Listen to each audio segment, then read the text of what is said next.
तमाम देखने वालों को मेरा सलाम। आज मैं एक फ़ीदर बना रहा हूँ जो मैंने मॉडलिंग क्ले के ऊपर बनाया है।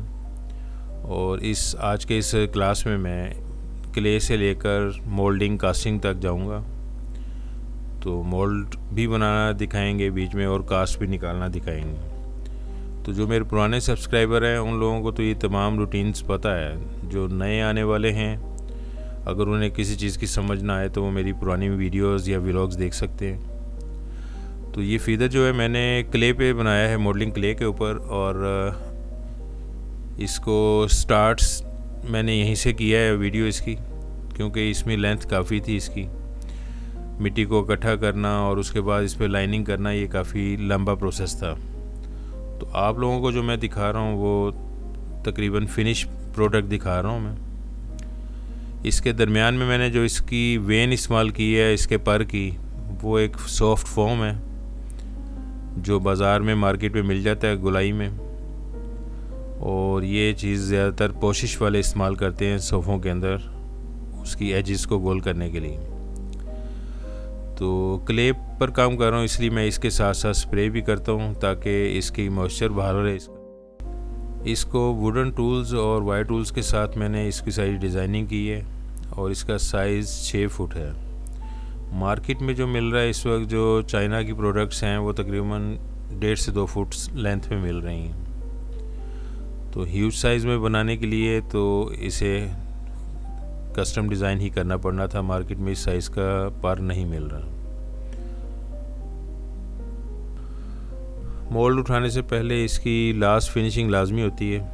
पानी बार बार लगाने से कुछ जगह पे क्ले जो सी नरम हो जाती है, कुछ हार्ड रह जाती है।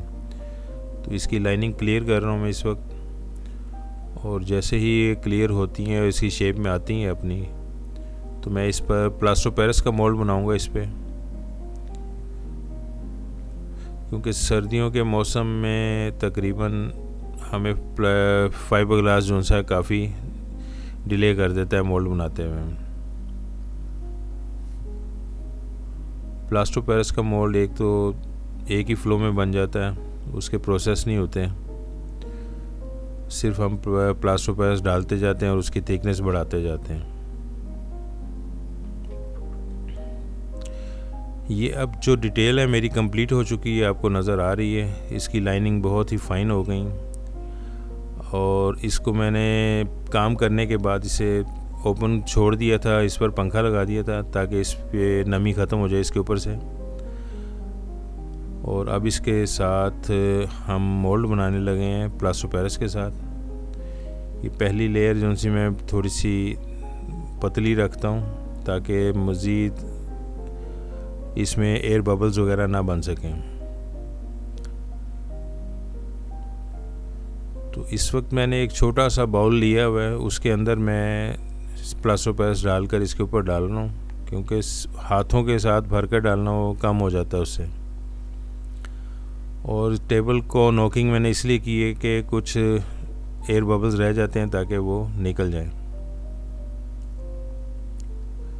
ये जो अंडर कट्स हैं वहाँ पे मैं इसे थ्रो करके फेंक रहा हूँ इसके अंदर।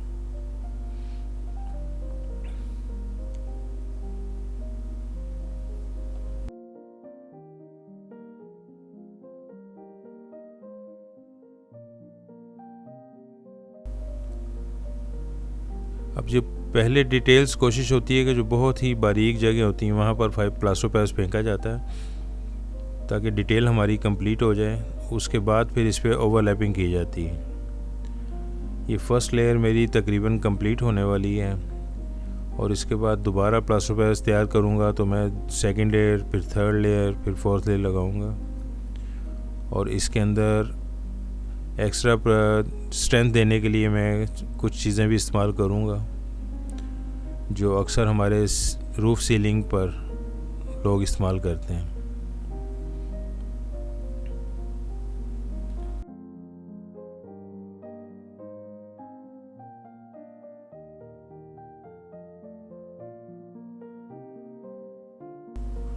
अब ये मेरी पहली लेयर कंप्लीट होने वाली है। इसके बाद इस पर सेकंड लेयर लगाऊंगा मैं। ये मेरी फर्स्ट लेयर कंप्लीट हो गई। ये जो को प्लास्टर थोड़ा सा नीचे गिरा है वो उसको मैं ऊपर पर के ऊपर लगा रहा हूँ।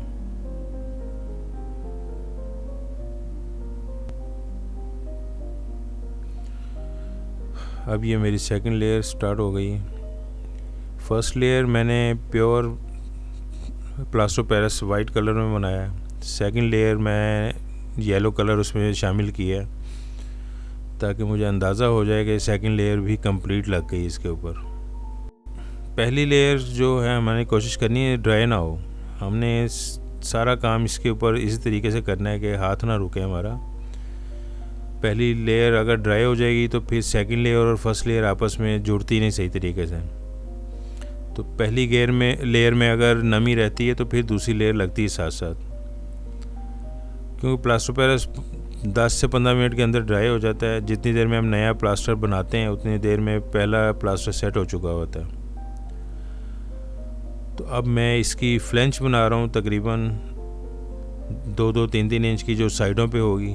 अगर ये फ्लेंच नहीं बनेगी तो हमारा मोल्ड अक्सर टूट जाता है और हमारी डिटेल ख़राब हो जाती है। प्लास्टर पेरिस में हमें इसकी साइड या इसकी फ्लेंच जो सी मोटी रखनी पड़ती है, क्योंकि सारा प्रेशर उसी के ऊपर आता है और स्ट्रेंथ वही देता है वो। ये दूसरी लेयर हमारी कंप्लीट हो चुकी हुई है।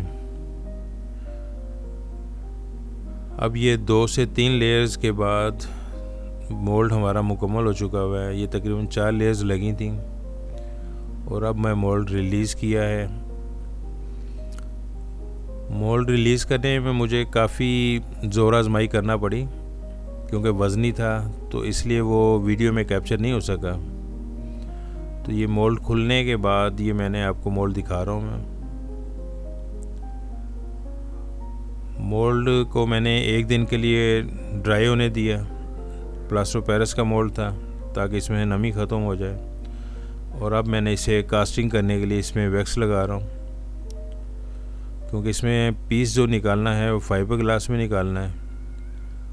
तो वैक्स भी फाइबर ग्लास में जो हम इस्तेमाल करते हैं वही इस्तेमाल कर रहा हूँ। तमाम मोल्ड को वैक्सिंग की जाएगी और उसके बाद इसमें फाइबर ग्लास की कोटिंग की जाएगी, जेल कोट। अब वैक्स होने के बाद अब ये मैं पहली लेयर लगाने लगा हूँ जेल कोट की।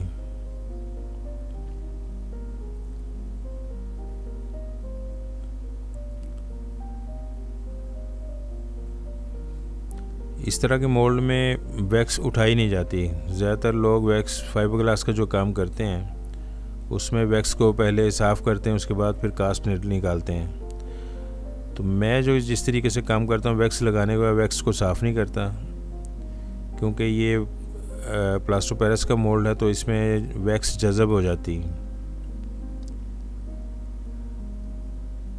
और अब ये अच्छी तरह जो सा पहला कोट जो सा जेल कोट का लग जाएगा, इसको ड्राई होने दूंगा मैं। फिर ड्राई होने के बाद फिर इसके अंदर ग्लास मैट की लैमिनेशन होगी।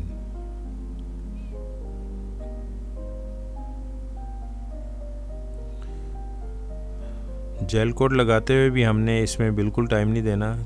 एक ही दफ़ा एक ही फ़्लो में हमने सारा जेल कोट कंप्लीट करना है। हमने 2 से 4 मिनट का तो टाइम मिल सकता है, लेकिन घंटों के लिए हम इसे मोल्ड को छोड़ नहीं सकते खाली। अब ये कंप्लीट हो गया है तो मैं इसे छोड़कर इसे ड्राई होने दूंगा। इसके बाद इसमें ग्लास मैट इस्तेमाल होगी।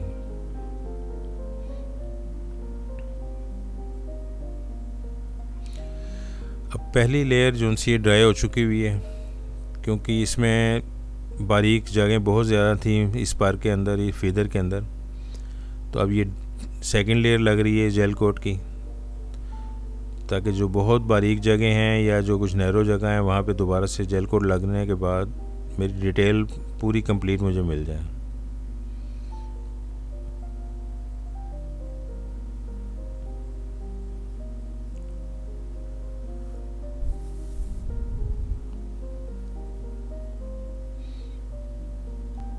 आज के इस प्रोसेस में मैंने काफ़ी से स्टेप्स स्किप कर दिए हैं। मैंने मैट लगाना नहीं दिखाया, क्योंकि वो और लेंथी हो जाता है तो पब्लिक का इंटरेस्ट काफ़ी लूज़ हो जाता है। तो जेल कोट के बाद मैंने मैटिंग की है, उसके बाद अब ये इसे मैंने रिलीज़ कर दी है उसमें से, मोल्ड के अंदर से। वो जो नैरो साइड्स थी या अंडर कट्स थे वहाँ तो प्लास्टर पेरिस नहीं निकला, बाकी मेरा मोल्ड साबित निकला है। कास्ट बहुत साफ़ निकली है, कहीं पे भी किसी किस्म की कोई डैमेज नहीं है, कोई एयर नहीं है। और अब जो ये बाकी मोल्ड बचा हुआ है इसमें से मैं एक और कास्ट निकाल लूँगा, क्योंकि मैक्सिमम डिटेल इसमें सेफ हो गई। ये मोल्ड मैं अब साफ़ करके रख लूँगा इसे थोड़ा सा, तो जब ये पर कंप्लीट हो जाएगा मेरा फिदर, तो इसमें दोबारा मैं इसकी दूसरी कास्ट निकाल लूँगा मैं। क्योंकि ये कस्टम डिज़ाइन पर था या फिदर कहेंगे हम, तो इसके मार्केट में जो चाइना से जो प्रोडक्ट्स आ रही हैं वो बहुत छोटे साइज़ में है, 1.5 फुट का 2 फुट का पीस आ रहा है। और ये कस्टम डिज़ाइन होने की वजह से हमें 6 फुट का बनाना था, तो मार्केट में ये अवेलेबल नहीं था। तो मेरे क्लाइंट को यही साइज़ पसंद आया, 6 फीट का। उन्होंने अपने ड्राइंग रूम की दीवार के ऊपर लगाना था। और जिस तरह अब आपको ये मुख्तलिफ़ किस्म के ये पर नज़र आ रहे हैं, तो ये सब इस वक्त मार्केट में तो मिल रहे हैं, लेकिन अगर जब किसी ने कस्टम डिज़ाइन बनवाना हो तो हमें सैम्पलिंग दे दी जाती है और हम उसका उनके रिक्वायरमेंट के हिसाब से बना देते हैं। तो उम्मीद है मेरी आज की वीडियो इंफॉर्मेटिव होगी, पसंद आई होगी। तो कोशिश किया करें कि मेरा चैनल सब्सक्राइब करें, लाइक करें और मज़ीद अच्छी वीडियोज़ मैं आपको प्रोवाइड कर सकूं। तमाम देखने वालों को मेरा सलाम।